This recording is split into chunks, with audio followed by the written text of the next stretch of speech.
आप देख रहे हैं एकता बी न्यूज शाहिर खान। आइए देखिए आज की रिपोर्ट। हे सगळं जाणीवपूर्वक जे पसरवलं आहे आणि याची मी तक्रार देखील, मी आजारी असल्यामुळं मी ऑफिसला फोन केला, DCP साहेबांना फोन केला आणि DCP साहेबांकडे याची रीतसर तक्रार आली का ती तक्रारची ती FIRची कॉपी देखील तुम्हाला देतो। मी FIR देखील त्यांच्या विरोधात केली आणि मी स्वतः DCP साहेबांना बोललो की एवढ्या खालच्या दर्जाची भाषा असेल पण ठीक आहे ना, बाकी बाबतीत मी चुकलो असेल किंवा मी आजारी असेल तर ते माझा प्रॉब्लेम होता आणि म्हणून मी दोन्ही धर्माच्या लोकांना सांगतो आहे, विनंती देखील करतो। त्या दिवशी मी याविषयी बाईट देखील दिली की विरोधकांनी एवढ्या खालच्या थराला नाही जायला पाहिजे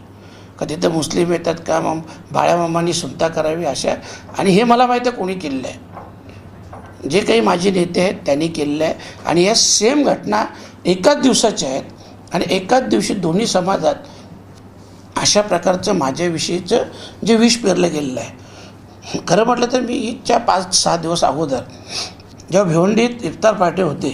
भैरसाहेब तुम्ही देखील होते, मी त्याच्यात देखील बोललो होतो की हे 6 महिन्यापासून जे विधेयक चाललं होतं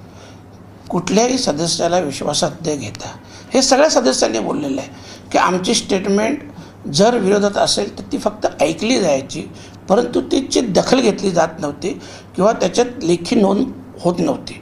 आणि म्हणून त्याच्यामुळे साहजिकच मी तेव्हा देखील बोललो होतो की सरकारची जी मनशा असेल, इच्छा असेल ते सरकार करणार आहे। त्याच्यामुळं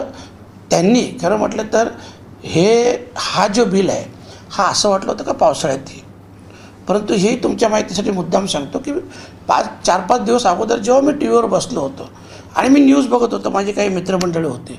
आणि तेव्हा जी बातमी ऐकली की अमित शाह साहेब बिहारला गेले होते आणि तिथे तरी अनाऊन्स केलं, तुम्ही ऐकलं असेल की ह्या निवडणुका नितीश कुमार यांच्या माध्यमातून किंवा नेतृत्वाखाली लढवल्या जाते। आणि ही जेव्हा बातमी मी ऐकली ती बातमी माझ्यासाठी धक्कादायक होती आणि तेव्हा मी बोललो की आत्ता वक्फ बोर्डचं बिल येणार, परंतु योगायोगाने ठीक आहे, माझी तब्येत ठीक नव्हती, परंतु तरीसुद्धा सांगतो जर असं काही 1-2 मतांचा फरक असता तर मी त्याही परिस्थितीत गेलो असतो, पण तो खूप मोठा फरक होता। आणि अगोदर देखील मी सांगितलेलं आहे, कोणी कितीही मग तिथले जे OBC साहेब असतील, आमचे सगळ्यात खरं बोललं तर ते बॅनर्जी म्हणून पश्चिम बंगालचे खासदार होते, ज्यांनी सगळ्यात जास्त चांगली भूमिका मांडली वक्फ बोर्डाविषयी ते होते,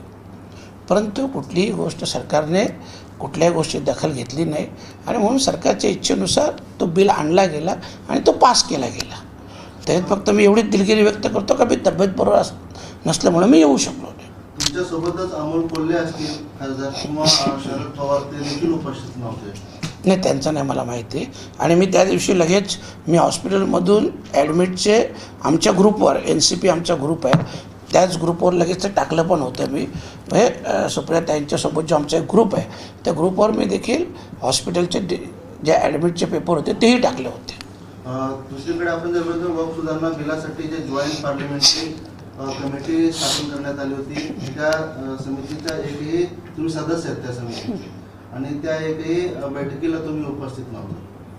खरं बघा असं जर कोणी बोलत असेल तर ते 100% चुकीचं आहे, कारण मी सगळ्या मीटिंग अटेंड केलेल्या आहेत हेही सांगतो। फक्त हे आत्ता जे झालं प्रकरण आणि सरकार ह्या सगळ्या गोष्टी आहे ना जाणीवपूर्वक अचानक करतो। अगोदरसुद्धा जेव्हा मतदानाचं जेव्हा होतं ना आम्हाला कुठल्या सदस्यांनाही माहीत नव्हतं की असं काय मतदान होणार आहे काय आहे, काही माहीत नव्हतं। आणि कधीही सांगतो, एकदा तर फ्रायडे सॅटर्डे मीटिंग लावली, फ्रायडेला गेलो पोस्टपोन केली सॅटर्डेची मीटिंग, पुन्हा मंडेला लावली, पुन्हा पोस्टपोन केली, म्हणजे कधी ज्या दिवशी त्यांना वाटायचं उपस्थिती आहे त्या दिवशी ती पोस्टपोन देखील व्हायची, का ते सगळे अधिकार चेअरमन साहेबांचे होते। म्हणजे आपल्याला कळायचंच नाही की कधी मीटिंग येणार आहे? नाही, 1 दिवस 2